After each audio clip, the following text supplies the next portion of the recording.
Bumida ang mayamang kultura ng rehiyon sa Kikan and Multicultural Celebrations na bahagi pa rin ng La Trinidad Strawberry Festival. Tunghayan ang kanilang pagtatanghal sa report ni PIAUCU intern Janeline Salagubang. Ginanap ang Quezon Multicultural Celebration bilang isa sa pangunahing tampok ng Strawberry Festival 2026. Ang selebrasyong ito ay nagbibigay diin sa mga natatangi at nagkakaisang iba't ibang kultura kung saan makikita ang aktibong pakikilahok ng mga komunidad at ang pagbabahagi ng kanilang tradisyon sa isang pagdiriwang. Kapanapanabik ang kaganapan lalo't kapansin-pansin ang pagdagsa ng mga panauhin mula sa iba't ibang lugar.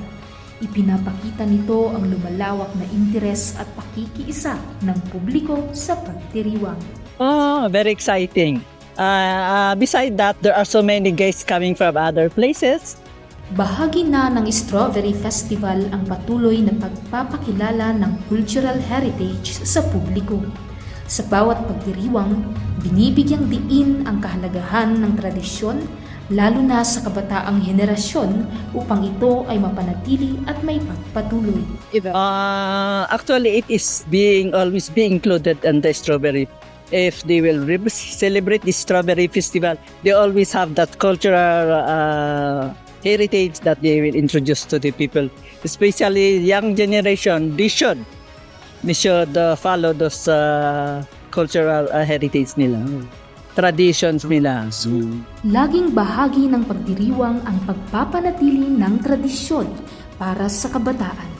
Sa pamamagitan ng mga aktibidad na nagsisilbing pagsasanay, nahihikayat silang makilala at maipagpatuloy ang sariling kultura. Pinasalamatan naman ng pamahalaang lokal ang lahat ng sektor na nakibahagi sa programa na nagpapakita ng pagkakaisa ng La Trinidad sa diwa ng Heart, Harvest, and Harmony. Binigyang diin din ang mahalagang papel ng kabataan sa pagpapatuloy ng kultura kasabay ng pagsiguro na magpapatuloy pa ang mga ganitong aktibidad.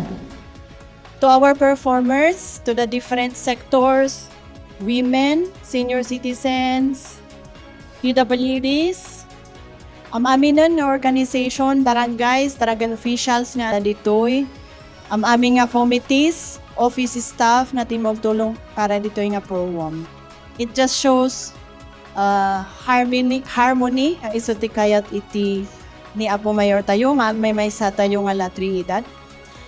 No makita tayo kat limit test La Trinidad, Heart, Harvest, and Harmony. Thank you for sharing your talents. So thank you even the youth mayan tinya ta impakita dati talents ta iti culture. So it's good to see nga amit tayo ka involved. Iso ti kayat tayo na mangyari one goal iti La Trinidad. Ang Quezon at Multicultural Celebration ang naging sentro ng pagpapakita ng kultura at makikilahok ng iba't ibang grupo sa Strawberry Festival 2026. Magpapatuloy pa ang mga aktibidad ng Strawberry Festival sa susunod na araw at inaasahan ng mas marami pang programang magbibigay daan sa pagpapakita ng kultura at talento ng bawat komunidad.